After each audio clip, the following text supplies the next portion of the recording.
மௌனம் ஒரு மகத்தான ஞானம். என்ன மௌனமாக இருக்கிறது ஞானமா அப்படின்னாக்கும், உங்களுக்கு தெரியும், பெரிய பெரிய ஞானிகள், சித்தர்கள், அது புகழ் பெற்றவர்லாம் இப்போ நம்ம காலத்திலே இப்போ பார்த்தீங்கன்னா நிறையா பேர் இருக்காங்க, இந்த மௌனமாக இருக்காங்க, மௌன குருகள், மௌனமாக. சரி, அவங்க பேச மாட்டாங்கன்னாக்கும் பேசுவாங்க.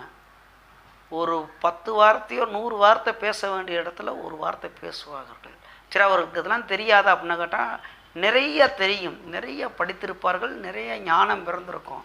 ஆனால் சுருக்கமாக சொல்லுவார்கள். இப்போ உதாரணத்துக்கு சொல்லணும்னா, இப்போ காற்றடிக்குது, உதிரக்கூடிய இலை சலசலன்னு ஆடும், ஆனால் அது விழுந்துடும்.